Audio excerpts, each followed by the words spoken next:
রাসূল সাল্লাল্লাহু আলাইহি ওয়াসাল্লাম বলেন, মহিলারা দাঁত ছিলে সুন্দর করতে পাবে না, মহিলারা ভুরু তুলে চিকন করতে পাবে না, চিরদিনের জন্য হারাম। মহিলারা বেশিয়ার ব্যবহার করে কম বয়স, নিজেকে কম বয়সের প্রমাণ করতে পাবে না, উঁচু স্যান্ডেল পরে নিজেকে লম্বা প্রকাশ করতে পাবে না। এইগুলো সব প্রতারণা। রাসূল সাল্লাল্লাহু আলাইহি ওয়াসাল্লাম কঠোরভাবে নিষেধ করেছেন। নবীগণের বৈশিষ্ট্য বগলের লোম উঠিয়ে ফেলা, পুরুষ নারী একই হুকুম, ছাই দিয়ে হোক যেভাবে সম্ভব পুরুষ নারীকে বগলের লোম উঠিয়ে ফেলতে হবে। নবীগণের বৈশিষ্ট্য হালাকুল আনাতে নিচের লোম পরিষ্কার করতে হবে, যেভাবে সম্ভব, যেভাবে সহজ, যা দিয়ে সম্ভব। ঊর্ধ্বে টাইম 40 দিন, 40 দিন পার হলে গুনাহগার হবে। পেশাব পায়খানার পরে পানি দিয়ে পবিত্রতা অর্জন করতে হবে। আগে ঢেল টিস্যু পেপার পরে পানি, এটা না জায়েজ। আগে ঢেল টিস্যু পেপার পরে পানি, এটা জায়েজ নয়। পেশাব পায়খানার পরে পানি দিয়ে পবিত্রতা অর্জন করতে হবে, এ কথাই ঠিক। 40 কদম হাঁটা নোংরামি, পায়ের উপরে পা ওঠানো বেহায়াই, খক খক করে কাশা লজ্জা শরম না থাকার প্রমাণ। কি আপনি আমাকে বুঝাতে চান? আপনি যে ঢেল নিয়ে কুলুক নিয়ে 40 কদম হাঁটছেন, আপনি পবিত্রতা অর্জন করে জান্নাত কিনতে চান। আপনার স্ত্রীর জান্নাত লাগবে না? ওকে একটু ঢেল নিয়ে 40 কদম হাঁটতে বলেন না, তাহলে বোঝা যাবে কেমন পবিত্রতা। ও যদি 40 কদম হাঁটে ঢেল নিয়ে, তাহলে পুরুষকে কেমন কেমন লাগবে। তো পুরুষও যদি ঢেল নিয়ে 40 কদম হাঁটে, মহিলা যদি দেখে, তাহলে তাকেও কেমন কেমন লাগবে। অতএব এই নীতি কখনো ইসলামের হতে পারে না। পানি দিয়ে পবিত্রতা অর্জন করতে হবে, পানি না থাকলে ঢেল টিস্যু পেপার দিয়ে পবিত্রতা অর্জন করতে হবে। এটাই চূড়ান্ত সুন্নাত। জাতির যদি রাস্তাঘাট করে দিতে না পারি, জাতির যদি স্কুল কলেজ করে দিতে না পারি, জাতিকে চূড়ান্ত সঠিক ধর্ম দিতে পারবো ইনশাআল্লাহ। ধর্মের ব্যাপারে জাতিকে ফাঁকি দিয়ে পরকাল হারাতে রাজি নই। এরকম পদক্ষেপ কোনোদিন নিইনি, এরকম পরিকল্পনা কোনোদিন করিনি, ভবিষ্যতেও করবে এমনটা নয়। অতএব দিনী ভাই বোন, যা বলছি তার উপরে দৃঢ় আস্থা রাখবেন। তবে আমি মানুষ, কোনো জায়গাতে ভুল ত্রুটি থাকতেই পারে। যদি ভুল হয়ে যায় তা আমি ছেড়ে দিতে বাধ্য থাকব। তবে শতবার দেখা আছে, আপনি মনে রাখবেন, পেশাব পায়খানা করে পানি দিয়ে পবিত্রতা অর্জন করতে হবে, এ কথাই ঠিক। পানি না থাকলে ঢিল টিস্যু পেপার ব্যবহার করতে হবে, পুরুষ নারী একই ব্যাপার, এ কথাই ঠিক। বলছিলাম, সম্মানিত দিনী ভাই বোন, শিক্ষা সুন্দর শিক্ষা, বিদ্যা সুন্দর বিদ্যা, আদর্শ সুন্দর আদর্শ। সব আদর্শ সুন্দর নয়। থ্যাংক ইউ আদর্শ সুন্দর নয়, টাটা বাই বাই, এটা আদর্শ সুন্দর নয়। খ্রিস্টানি আদর্শ, এগুলো আদর্শ গ্রহণ করা যাবে না। সম্মানিত দিনী ভাই বোন, মানুষ যারা বেশি ধনী বিত্তশালী, তাদের দেখে সালাম দিতে হবে, এ আদর্শ সুন্দর নয়। রাখাল কিষান, ছোট বড়, মুচি মেথর, সবকে সালাম দিতে হবে। যদি হিন্দু হয় ধন্যবাদ, যদি চিনতে না পারি সালাম দিব, সে যেই হোক না কেন। আদর্শ রাসূলের গ্রহণ করার জন্য অনুরোধ জানাচ্ছি। বিবাহের বৈঠকে গায়ে বাঁধার যে আদর্শ আছে, এটা একেবারেই নোংরা আদর্শ, এটা একেবারেই বেহায়া আদর্শ। অবাক কথা, যেখানে বর বসে আছে সেখান থেকে 15-20 জন লোক ওই মহিলার কাছে গেল, চ্যাংড়া ছুল্লু গেল, আর মাওলানা সাহেব গেল, গিয়ে বলছে এত নগদ এত বাকি, তোমাকে বিবাহ করতে এসেছে, তুমি তাকে স্বামী সত্ত্বে কবুল করো। ও তখন 3 বার কবুল করলো। এরা সবাই এসে এবার বরের পাশে দাঁড়ালো। এই বসে থাকা লোকগুলি বলছে, আপনারা কে? তখন ওরা বলছে, আমরা এই বিবাহের উকিল। বলছে, মেয়ে কবুল করেছেন? জি করেছে। আপনারা শুনেছেন? জি শুনেছি। তাহলে বসেন, মনে হচ্ছে হিন্দুর বিবাহ লেগেছে, কলার গাছের চতুর্দিক দিয়ে ঘুরে ধর্ম পাগল হয়ে গেছে। মেয়ের কাছে বিবাহ পড়ানো হারাম। দেখি কোন মায়ের বেটা কটা উল্টাতে পারে। কিয়ামত পর্যন্ত সময় থাকলো। কাজী সাহেবের খাতাতে 4 জন সাক্ষী আছে, কাজী সাহেবের এই খাতা টয়লেট পেপার হিসেবে ব্যবহার করতে হবে। এমন কোন মায়ের বেটা কিয়ামত পর্যন্ত জন্ম নিবে না যে কাজী সাহেবের খাতার বৈধতা দিতে পারে। এই ছেলে, জেনা প্রমাণ করতে হয় কয়জন সাক্ষী দিয়ে? 4 জন সাক্ষী দিয়ে। কাজীর খাতায় 4 জন সাক্ষী আছে, তাহলে কি কাজী সাহেব এটা জেনা প্রমাণ করছেন নাকি? জি না, 2 জনই সাক্ষী হতে হবে, এটাই চূড়ান্ত। মহিলার পক্ষ থেকে নয়, পুরুষের পক্ষ থেকে নয়। একটা বিবাহ বৈধ হতে হবে, যার জন্য 2 জন সাক্ষী লাগবে। আল্লাহর নবী বলেন, লা নিকাহা ইল্লা বিওয়ালিন, বাপ ছাড়া বিবাহ চলে না, অভিভাবক ছাড়া বিবাহ চলে না। লা নিকাহা ইল্লা বিশাহিদাইনে, 2 জনের সাক্ষী ছাড়া বিবাহ চলে না, এটাই চূড়ান্ত। আর এই যুবতীরা তাকে হলুদ মাখাবে, চিল্লাচিল্লি করবে, এইসব নোংরা আদর্শ ত্যাগ করতে হবে, রাসূলের পদ্ধতিতে ফিরে আসতে হবে। বর কেবলামুখী হয়ে মুখে রুমাল দিয়ে চুপচাপ বসে থাকবে, এমনটা হতে পারে না। আমি যখন বিবাহের বৈঠকে কথা বললাম, আমার মামা শ্বশুর সোলা গাড়ি বাড়ি গেছিলেন, একবারে লাফ দিয়ে উঠে গেলেন নিয়ে এতে থেকে বিবাহের মঞ্চ থেকে, এই বিবাহ দিব না, বিবাহ উঠিয়ে দাও। আমার শ্বশুর বাড়িতে ঢুকে খুব লাফালাফি করতে লাগলেন। আমার শাশুড়ি সবাকে বললেন, চুপ থাকো, সব যে যা বলছে বলতে দাও। আমার ভাই চিল্লাচিল্লি করে চলে যাবে, তোমরা কেউ কিছু বলো না। আমার মামা শ্বশুর খুব লাফালাফি করলো।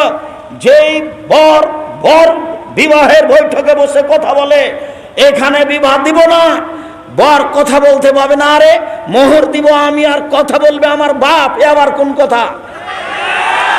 ধর্ম পাগল হয়নি, কথা আমাকেই বলতে হবে। আমি বর হিসেবে বসেছি, আপনার ছেলেকে কথা বলতে হবে। 10 টাকা মোহর করবে না 20 টাকা মোহর করবে, সে তার বাপের সাথে পরামর্শ করতে পারে, সেটা ভিন্ন কথা। বিবাহের সাথে যত নিয়ম আছে সবই নোংরা আদর্শ, স্কুল কলেজে যত নীতি আছে সবই নোংরা আদর্শ। এগুলো রাসূল সাল্লাল্লাহু আলাইহি সাল্লামের আদর্শ নয়, এগুলো হতে পারে না, এগুলো ত্যাগ করতে হবে জরুরিভাবে। গাড়িটা রাস্তার ডান দিকে যাবে, এটা রাসূলের আদর্শ, যাচ্ছে বাম দিকে, এইটা রাসূলের আদর্শ নয়। কত যে রাসূলের আদর্শ উল্টে আছে, কথায় কথায়, মিনিটে মিনিটে, রাস্তাঘাটে, যেখানে সেখানে পাবেন। যারা সরকারি লোক, চেয়ারম্যান, মেম্বার, এমপি পদে দাঁড়িয়েছে, প্রথমে বলছে যে বিসমিল্লাহির রহমানির রহিম, আউযু বিল্লাহি মিনাশ শাইতানির রাজিম। আরে আগে দিতে হবে সালাম, এটাই আদর্শ। ওর তো জানা নেই এমপি মানুষ কবে পড়বে। সেই যে আপনার মারা গেছেন, উনি আল্লাহ তাকে মাফ করুক, সাগাটা ওই দিকের, আর নামটা আমি বলছি না। অনেক বড় মানুষ এমন খেপে গেলেন, আমি যখন সালাম দিয়ে গেলেন, আমি বললাম এমপি সাহেবের কথা এটা ভুল হয়েছে, উঠে বিসমিল্লাহ বলা যাবে না, আউযুবিল্লাহ বলা যাবে না। কোরআন মাজিদ পড়তে আউযুবিল্লাহ লাগে, সূরার প্রথমে বিসমিল্লাহ লাগে, আর কথা বলার জন্য আসসালামু আলাইকুম সালাম দিয়ে কথা বলে না যে তার উত্তর দিতে হবে না, তার সাথে কথা বলতে হবে না। দেশ, মাঠ, ঘাট রাসূলের আদর্শ ব্যতীত অন্য আদর্শে পরিপূর্ণ হয়েছে। বাম হাতে চা খাচ্ছে মানুষ, এটা হলো শয়তানি আদর্শ, শয়তান। ও বাম হাতে খাবে কেন? বাম হাত দিয়ে আল্লাহ রাসূল বলছেন আল ইয়াদুল ইসরা লি রাসূলিল্লাহি সাল্লাল্লাহু আলাইহি সাল্লাম। আল্লাহ রাসূলের বাম হাত খান ছিল পেশাবের জন্য, পায়খানের জন্য, অলিল কাজারে অপবিত্রতার জন্য। আরে বোকা লোকটা, বাম হাতে চা খাচ্ছে, আর এখনই স্যান্ডেলের উপরে একটা ময়লাযুক্ত তেনা পড়ে আছে ন্যাকড়া, তখন ওই লোকটা আবার কোন দিয়ে তেনাটা ধরছে? কোন হাত দিয়ে? বাম হাত দিয়ে ধরছে। আসলে মূর্খ, আসলে পড়াশোনা জানে না, বিদ্যা উঠে গেছে, মূর্খতা বেড়ে গেছে, কথাই ঠিক। কেউ যদি কাজের মেয়েকে শিখিয়ে দেয়, সুন্দর শিখিয়ে দেয়, শিষ্টাচার শিখিয়ে দেয়, সুন্দর শিষ্টাচার শিখিয়ে দেয়, তার ডবল নেকি হবে। কাজের মেয়েকে যদি এইভাবে শিখিয়ে দিতে হয়, তাহলে নিজের ছেলে মেয়েকে কি শিখাতে হবে? সম্মানিত দিনী ভাই বোন, আমার মনে বড় সাধ, আমি এদেশের মাটিতে উন্নত মানের প্রতিষ্ঠান গড়বই ইনশাআল্লাহ, যেখানে ছেলে মেয়ে বাংলা, ইংরেজি, আরবি উন্নত মানের শিক্ষা অর্জন করে জাতির অন্যায়ের বিরুদ্ধে লড়বে, কুসংস্কারের বিরুদ্ধে লড়বে, ইনশাআল্লাহ লড়বে। বিবাহ দেওয়ার পরে বউ ভাত করতে হবে কেন? বিবাহ দেওয়ার পরে বউ ভাত হারাম। আবার অবাক কথা যেটা গাইবান্ধার, এই বউ ভাতের দিন ওই বউটা বসে আছে চেয়ারে, সব এসে তাকে টাকা দিয়ে যাচ্ছে, তাকে দেখছে মুখ। ও কি পতিতালয়ের মহিলা নাকি? সবাই দেখবে মানে? আরে বাপ যা চললো বেঁচে আছে, মেয়েটাকে রেখেছে একবার খোলা, সবাই দেখে যাচ্ছে, টাকা দিয়ে। ধর্ম পাগল হয়ে গেছে। धर्म की राजशाही चांपाइनगंज हवाई लड्डू, दोनों हाथ में लड्डू है, जो चाहे उसको खा ले, जो चाहे उसको छोड़ दे। बोल ही सब धर्म चांपाइनगंज हावाई लड्डू नय। गाईबान्धा জেলায় যত বাড়ি আছে শতকরা 95টা বাড়ির আসলের আদর্শ নেই। এই বাড়ি পরিবর্তন করতে হবে। আব্দুর রাজ্জাক সাহেব কথাটা আবার বুঝিয়ে বলেন, বুঝতে পারিনি। 95টা বাড়ি চলবে না মানে? জি, আপনাদের বাড়িতে ঢুকলে 10টা চুলা দেখা যায়। এগুলো আবার কেমন বাড়ি? সব ভিন্ন হতে হবে, ঘিরে ঘিরে ভিন্ন করতে হবে। টাকা আছে ইট দিয়ে ঘেরেন, টাকা না আছে চটছালা দিয়ে ঘেরেন, আর কিছু দিয়ে ঘেরেন, প্রত্যেকটা বাড়ি ভিন্ন করতে হবে। এসব বাড়ির রাসূলের আদর্শে গড়ে ওঠেনি। আচ্ছা, সালাম দিবেন কোথায়? সালাম দিয়ে না দিয়ে যে ঢোকা নিষেধ, তো আপনার বাহির দরজাই তো নেই, তো সালাম দেব কোথায়? সব দিকই তো ফাঁকা। এ তো সাতক্ষীরার মতো হলো, এইদিকে একটা ঘর, এইদিকে একটা ঘর, মধ্যে গরুর গাড়ির রাস্তা। এটা তো হয় না, এগুলো বাড়ি নয়। এইসব বাড়ি পরিবর্তন করতে হবে, রাসূলের আদর্শে আসতে হবে। সম্মানিত দিনী ভাই বোন, রাসূল সাল্লাল্লাহু আলাইহি সাল্লাম বলেন, আরাজুলু সাইয়্যিদ ফি আহলিহি, বাড়ির মালিক এই বাড়িতে কর্তা। আল মারাতু সাইয়্যিদা ফি বাইতি যাওজিহা, যে স্ত্রী সে হলো কর্ত্রী। নিজের কাজ করে যে তাকে বলে কর্মী, অপরের কাজ দেখে যে তাকে বলে কর্তা। নিজের কাজ করে যে তাকে বলে কর্মী, অপরের কাজ দেখে যে তাকে বলে কর্তা। আপনি 5 ওয়াক্ত সালাত আদায় করলেন,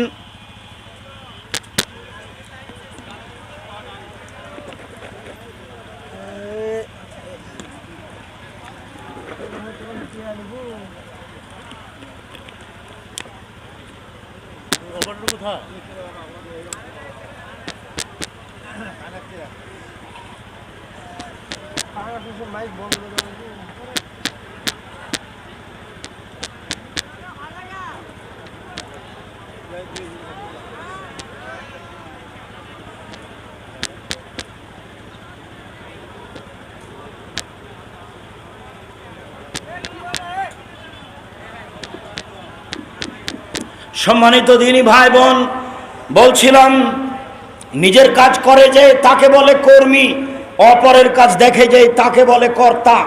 আপনি আপনার ছেলে মেয়েকে দেখবেন আপনি কর্তা, আপনার স্ত্রী আপনার ছেলে মেয়েকে দেখবে কর্ত্রী।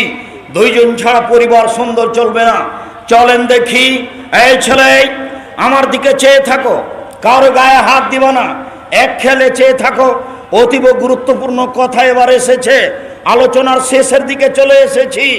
তুমি বিরক্তি বোধ হয়ে আমাকে কিছু দেখাতে চেও না। শোনো, তোমার মায়ের দায়িত্ব, আসলেই কি এটা তোমার মা না এটা তোমার খালা, তা আমি প্রমাণ করে দেখাই। এইদিকে দেখো, জাবের রাদিয়াল্লাহু তাআলা আনহু বলেন, একদা আমরা যুদ্ধ করে বাহির থেকে আসছিলাম, মদিনায় ঢুকবো। আল্লাহর নবী বললেন, থামো থামো থামো থামো, এখানেই থাকো, আমরা সকালে বাড়িতে যাব, রাতে এখানে থাকব। আমি জাবের বললাম, আল্লাহর নবী আমি নতুন বিবাহ করেছি, আমাকে বাড়ি যেতে অনুমতি দেন। আল্লাহর নবী বললেন, তুমি নতুন বিবাহ করেছ? বিকরানাম সাইয়্যিবা, তুমি কুমারী মেয়ে বিবাহ করেছ না তালাক প্রাপ্ত মেয়ে বিবাহ করেছ? আমি বললাম সাইয়্যিবা। আল্লাহর নবী, আমি তালাক প্রাপ্ত মেয়ে বিবাহ করেছি। আগে তার বিবাহ হয়েছিল, তার স্বামী তাকে তালাক দিয়েছে, আমি সেই মহিলাকে বিবাহ করেছি। আল্লাহর নবী বললেন, হাল্লা বিক্রাম তুলায় বোকা, তুমি কুমারী মেয়ে কেন বিবাহ করলে না? তুমি তার সাথে খেলতে, ও তোমার সাথে খেলতো। তুমি কুমারী মেয়ে কেন বিবাহ করলে না? তুমি তার সাথে খেলতে, ও তোমার সাথে খেলতো। তুমি অবিবাহিতা মেয়ে কেন বিবাহ করলে না? তুমি তার সাথে খেলতে, ও তোমার সাথে খেলতো। আল্লাহর নবী এইভাবে বলছেন কথা। তার 13 জন স্ত্রী, একসাথে 11 জন ছিলেন, মাত্র একজনের আগে কোনোদিন বিবাহ হয়নি, সবারই 2-3 করে বিবাহ হয়েছে। তার মধ্যে খাদিজা রাদিয়াল্লাহু তাআলা আনহার 3 নম্বর স্বামী হচ্ছেন মুহাম্মদ সাল্লাল্লাহু আলাইহি সাল্লাম। তাহলে এর আগে খাদিজার কয়বার বিবাহ হয়েছে? 2 বার বিবাহ হয়েছে। মুহাম্মদ সাল্লাল্লাহু আলাইহি সাল্লাম হচ্ছেন তিন নম্বর স্বামী। যাক, তিনি অবিবাহিত নারীকে বিবাহ করার জন্য উদ্বুদ্ধ করলেন। এবার দেখি জাবের কি বলেন। জাবের বলছেন, আল্লাহর নবী শুনেন, আমার আব্বা উহুদের যুদ্ধে শহীদ হয়েছেন 9 জন মেয়ে রেখে। আমার 9 জন বোন আছে। আমার আব্বা উহুদের যুদ্ধে শহীদ হয়েছেন 9 জন মেয়ে রেখে। আমার 9 জন বোন আছে। ফাকরাহুন ওয়াজাব্বাজা মিসলাহুন্না, আমার বোনদের সমবয়সের মেয়েকে আমি বিবাহ করতে চাইনি 4টা কারণে। আমার বোনদের সমবয়সের মেয়েকে আমি বিবাহ করিনি 4টা কারণে। এই 4টা কারণেই তোমার মায়ের মধ্যে থাকতে হবে জরুরি। শুনুন, উপস্থিত বৈঠকের দিনই মুসলিম বোন, তিনি বলছেন, আমি 4টা কারণে কম বয়সের মেয়েকে বিবাহ করিনি, আমার বোনদের সমবয়সের মেয়েকে বিবাহ করিনি। 1, লিতুআল্লিমাহুন্না, আমার স্ত্রী যেন আমার বোনদেরকে বিদ্যা শিখাতে পারে।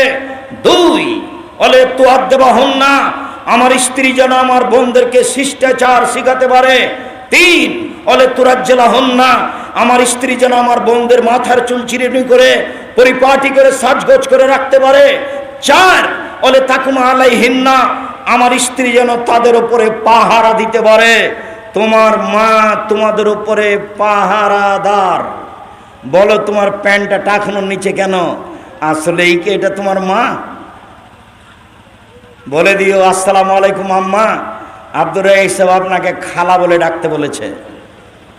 কেন বাবা, কেন তুমি খালা বলে ডাকবা? প্যান্টটা আমার টাকানোর নিচে, এই জন্য আম্মা। তোমার দাঁতগুলো অপরিষ্কার।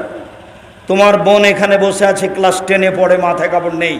এটা নিশ্চয়ই এটা তোমার খালা, নিশ্চয়ই এটা তোমার সৎ মা। শুনে রেখো, হাদিস বুখারী মুসলিম। বারবার এক কথা বলছি, জাতিকে চূড়ান্ত ধর্ম দিতে চাই। জাবের রাদিয়াল্লাহু তাআলা আনহু বলেন, 4টি কারণে বেশি বয়সের মেয়ে বিবাহ করেছি, আমার বোনদের সমবয়সের মেয়েকে আমি বিবাহ করিনি। 1, আমার স্ত্রী যেন আমার বোনদের বিদ্যা শিখাতে পারে। 2, শিষ্টাচার শিখাতে পারে।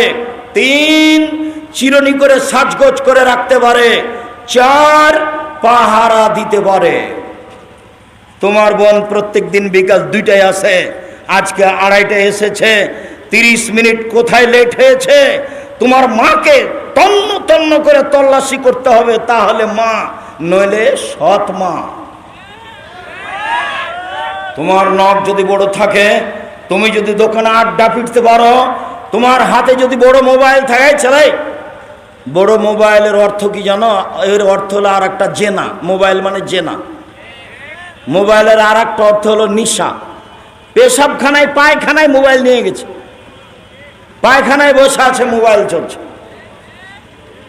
সিগারেট খায় মানুষ পায়খানায় বসে, ওটা নিশা, এটা হারাম। তাহলে এও মোবাইল চালাচ্ছে পায়খানায় বসে, অথচ কোনো প্রয়োজন নেই, কোনো প্রয়োজন নেই এমনিতেই। কেন এরকম হলো? এর বাপ মা খারাপ। এই জন্য সম্মানিত দিনী ভাই বোন, রাসূল সাল্লাল্লাহু আলাইহি সাল্লাম বলেন, কুল্লু মাউলুদিন লাল ফিতরা ফাবহু ইবাদতিহি ইমাজ্জিসুনা ইউনাসরানিহি, প্রত্যেক ছেলে মেয়ে ইসলামী ধারণ ক্ষমতা নিয়ে জন্মগ্রহণ করে। প্রত্যেক ছেলে দাড়ি ছাড়তে পারবে, ছাড়লো না কেন? প্রত্যেক ছেলে টাকনোর উপরে প্যান্ট পরতে পারে, পরলো না কেন? প্রত্যেক ছেলে এশার সালাতের পরে বাড়ি চলে যেতে পারবে, গেল না কেন? দোকানে বসে আড্ডা পিটে কেন? প্রত্যেক মেয়ে মাথায় কাপড় দিতে পারে, দিল না কেন? প্রত্যেক মহিলাই ঢিলে ঢালা পোশাক পরতে পারে, ফ্যাশন বোরকা পরলো কেন? আল্লাহ রাসূল বলছেন, ওর মা ওকে পড়তে বলেছে, এর নাম সঙ্গ দোষে লোহা ভাসে। ওর মা খারাপ, সেই জন্য এই ছেলে খারাপ। ওর মা খারাপ, সেই জন্য এই মেয়ে খারাপ। রাসূল সাল্লাল্লাহু আলাইহি সাল্লাম বলেন, কারো সঙ্গী যদি আতরওয়ালা হয়, আতর বিক্রেতা, আতর তাকে এমনিতে দিবে, নইলে আতর কিনে নিবে, নইলে আতরের পাশে বসে থাকলে সুগন্ধি পাবে। আতরের আলার পাশে বসে থেকে নাকে মুখে আতরের সেন্ট আসবে না, এই কথা যেমন মিথ্যে, আপনার ছেলের বন্ধু ভালো, আপনার ছেলে ভালো হবে না, এই কথা তেমনি মিথ্যা। আতরওয়ালার পাশে বসে থেকে নাকে মুখে আতরের সেন্ট আসবে না, এই কথা যেমন মিথ্যে। আপনার মেয়ের বান্ধবী ভালো, আপনার মেয়ে ভালো হবে না, এই কথা তেমনি মিথ্যে। কামারের পাশে বসে থাকলে কাপড় জ্বলে যাবে, অন্যথায় কখনো নাকে মুখে ধোঁয়া এসে লাগবে। কামারের পাশে বসে থেকে নাকে মুখে ধোঁয়া আসবে না, এই কথা যেমন মিথ্যে। আপনার ছেলের বন্ধু খারাপ, আপনার ছেলে খারাপ হবে না, এই কথা তেমনি মিথ্যে। কামারের পাশে বসে থেকে নাকে মুখে ধোঁয়া আসবে না, এই কথা যেমন মিথ্যে। আপনার মেয়ের বান্ধবী খারাপ, আপনার মেয়ে খারাপ হবে না, এই কথা তেমনি মিথ্যে। অবশ্যই খারাপ হবে, এই কথাই ঠিক। তাই তো তারা দুই বোন একসাথে জন্ম নিয়েছিল, দেখতে অতীব সুন্দরী ছিল, মেধাও ভালো ছিল। একজন আর একজনকে ছেড়ে থাকতে পারতো না। কিভাবে একজন এই দলের সাথে বিবাহ হলো, একজন এই দলের লোকের সাথে বিবাহ হলো। দুই বোন এখন আর, মহিলাকে যদি উপদেশ দেওয়া লাগে, আপনার স্ত্রীকে উপদেশ দিতে হবে পরিবার ঠিক করার জন্য, এই কথাই ঠিক। এই ছেলে, উপস্থিত বৈঠকের দিনই ভাই আপনি একটু খেয়াল করেন, উপস্থিত বৈঠকের দিনই মুসলিম বোন, এই মেয়ে কথা বলছো কেন? তোমার শরম হয় না? মেয়ে মানুষ কেন এখানে এসে কথা বলো? একটু লজ্জাবোধ করো না কেন? চুপ থাকো। উপস্থিত বৈঠকের মুসলিম বোন, আপনাকে আমি লক্ষ্য করে বলছি, আপনি দেখুন। দিনী ভাই, আপনাকে আমি লক্ষ্য করে বলছি, পৃথিবীর সবচেয়ে দামি মহিলা যদি স্বামীর কাছে উপদেশ পাওয়ার হক রাখে, তাহলে আপনার স্ত্রীকে উপদেশ দিতে হবে, এ কথাই ঠিক। এক মিনিট আমার দিকে চেয়ে থাকেন। আয়েশা রাদিয়াল্লাহু তাআলা আনহা বলেন, একদল ইহুদি আল্লাহর নবীর কাছে আসলো, এসে বলল, আসসালামু আলাইকুম, আপনার মরণ হোক। আল্লাহর নবী বললেন, ওয়ালাইকুম, তোমাদের হোক। আল্লাহর নবী যা বলেছেন আয়েশা পিছন থেকে শুনতে পাননি। আয়েশা রাদিয়াল্লাহু তাআলা আনহা এবার বলতে লাগলেন, আসসালামু আলাইকুম ওয়া লানাতু আলাইকুম, গাজব আলাইকুম, মরণ তোমাদের হোক, তোমাদের উপরে অভিশাপ হোক, তোমাদের উপরে গজব নাজিল হোক। তখন আল্লাহ রাসূল বলছেন, ইয়াকুল উনফল ফোসা আলাইকুম রিফকে, নরম হও, নরম হও, কঠোর হয় না, কর্কশ হয় না, নরম হও, কঠোর হয় না, কর্কশ হয় না। তাই সব বলছেন, আলাম তাসমা মা কালু, ওরা কি বলেছে আপনি শুনতে পাননি? তখন আল্লাহ রাসূল বলছেন, আলাম তাসমা মা কুল, তো আমি কি বলেছি তুমি শুনতে পাওনি? স্বামী স্ত্রীর মধ্যে চলছে। আরে ওরা বলেছে আমার মরণ হোক, আমিও বলেছি ওয়ালাইকুম। একটা কথা, এই ছেলে শোনো, যারা তোমাকে বা আমাকে বলছে যে এরা ইহুদিদের দালাল, খ্রিস্টানের দালাল, আচ্ছা ধরো আমি যদি ইহুদি খ্রিস্টানের দালাল না হই, তাহলে এবার কে দালাল? যে বলেছে সেই। হাদিস বুখারী মুসলিম। খুব সাবধান হয়ে কথা বলতে হয়, এই জন্যই মুখটা বন্ধ রাখবা, বাস জান্নাত হবে, মুখই খুলবা না। ও যে বলল ইহুদিদের দালাল, ও যে নিজেই ইহুদি হয়ে গেছে তা কিও বুঝেছে? তা তো আঁচ করেনি কোনোদিন। মুখ খুব কঠিন জিনিস। আয়েশা, নরম হও। পৃথিবীর সবচেয়ে দামি মহিলা উপদেশ নিচ্ছেন স্বামীর কাছে, এবার বাপের হাতে পিটনি খাচ্ছে। দেখেন আয়েশা রাদিয়াল্লাহু তাআলা আনহা বলেন, আমরা যুদ্ধ থেকে আসছিলাম, এক জায়গায় আমার হার হারিয়ে গেল, হার খুঁজে পায় না, পানি নেই, সলাতের সময় হয়েছে, অজু করতে পারি না, সলাত আদায় করতে পারি না, সবাই আটকা পড়ে গেলাম। জনগণ আমার আব্বার কাছে গেল, আমার আব্বার কাছে গিয়ে বলল, আপনি জানেন আপনার মেয়ে কি ঘটিয়েছে? আমার মেয়ে কি ঘটিয়েছে? এই যে আপনার মেয়ে হার হারিয়েছে, খুঁজে পায় না, যেতেও পারি না, পানিও নাই, অজুও করতে পারি না, সলাত আদায় করতে পারি না। তাই এই কথা শুনে তিনি চলে গেলেন মেয়ের কাছে।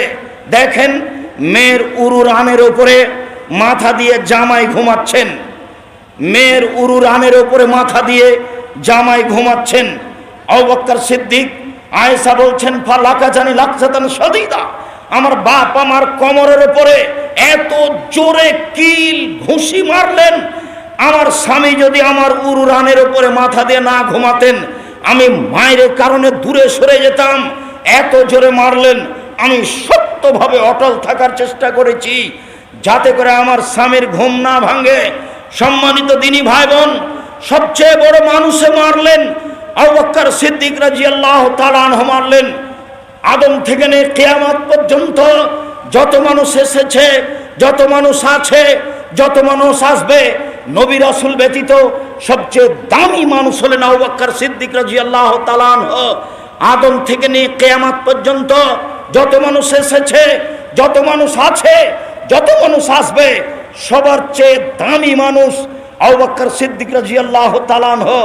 নবী রাসূল ব্যতীত সবচেয়ে বড় মানুষে মারলেন, সবচেয়ে বড় মানুষের সামনে মারলেন, যিনি উরুরানের ওপরে মাথা দিয়ে ঘুমাচ্ছেন, তিনি হচ্ছেন মুহাম্মদ সাল্লাল্লাহু আলাইহি সাল্লাম। যাকে মারলেন উনি হচ্ছেন পৃথিবীতে সবচেয়ে দামি মহিলা আয়েশা রাদিয়াল্লাহু তাআলা আনহা। সবচেয়ে বড় মানুষে মারলেন, সবচেয়ে বড় মানুষের সামনে মারলেন, সবচেয়ে বড় মহিলাকে মারলেন, দিন দুপুরে মারলেন, খোলা মাঠে মারলেন, প্রায় 1400 মানুষের সামনে মারলেন। এত বড় মানুষে, এত বড় বাপ পেয়ে, এত বড় মানুষের সামনে এত বড় মেয়েকে মেরে দিলেন। আপনার মেয়েটা ক্লাস 10-এ পড়ে, আপনি তাকে ধমকও দিতে পারেন না। আপনি আবার বাপ, আপনার মতো কাপুরুষ বাপ, আপনার মতো ঘৃণিত বাপ মাটির নিচে থাকা ভালো, উপরে থাকার প্রয়োজন নেই। আপনার মেয়ে এতিম হিসেবে বসবাস করুক, অনেক ভালো হবে। আপনার মতো কাপুরুষ চাচা হিসাবে, সৎবাপ হিসাবে বেঁচে থাকার কোনো প্রয়োজন নেই। পৃথিবীর সবচেয়ে বড় মানুষও যদি মারতে পারেন, জামাইয়ের সামনে মারলেন, পূর্ণ যুবতী মেয়েকে মারলেন, বিবাহদারী মেয়েকে মারলেন, দিন দুপুরে মারলেন, জামাইয়ের সামনে মারলেন, বিবাহদারী মেয়েকে মারলেন, পূর্ণ যুবতী মেয়েকে মারলেন। এত বড় বাপে এত বড় বেটিকে এত বড় জামাইয়ের সামনে মেরে দিলেন। ভুল কিছুই না, কোথায় একটা হার হারিয়ে গেছে, সেই জন্য মেরে দিলেন। বুখারী মুসলিম। আর আপনার মেয়ে এইভাবে ঘুরে আপনি কিছু বলতে পারেন না। সম্মানিত দিনী ভাই বোন, আদর্শ পরিবারের আলোচনা সংক্ষিপ্ত করে শেষের দিকে চলে আসলাম। সম্মানিত দিনী ভাই বোন, আমি আপনাদের আজকের আলোচনার শেষে এসে জরুরি বিনীত অনুরোধ, আজকের আলোচনা মেনে পরিবার সুন্দর করার প্রাণপণে চেষ্টা করুন। এই ছেলে থামো, দোয়া পড়ি। আর সবাই এমনি যাবেন কেন? আর দাওয়ায়ে আল্লাহর মসজিদ ভিত্তিক যে কার্যক্রম, তার বই আছে, আদর্শ শিক্ষা, আব্দুল্লাহরই লেখা। আপনার প্রিয় ভাই, প্রিয় সন্তান, আদর্শ শিক্ষা আব্দুল্লাহরই লেখা। ও সারা দেশ জুড়ে মক্তব চালু করবে, আগে সিলেবাস রেডি করেছে। উসমানী কায়দা, ভিন্ন ধরনের কায়দা আগে রেডি করেছে। আর আমি সাধারণ খাকসার মানুষ, আমি তোমাদের সুপরিচিত সুপ্রিয় আব্দুল্লাহর মতো না হলেও, তোমার ছেলে মেয়ের মতো না হতে পারলেও, আমি সাধারণ মানুষ আব্দুর রাজ্জাক বিন ইউসুফ। আমি ভাঙাচোরা কিছু লিখে থাকি। আজকের আলোচনা উপদেশ বইয়ে আছে, এই বইয়ের নাম উপদেশ।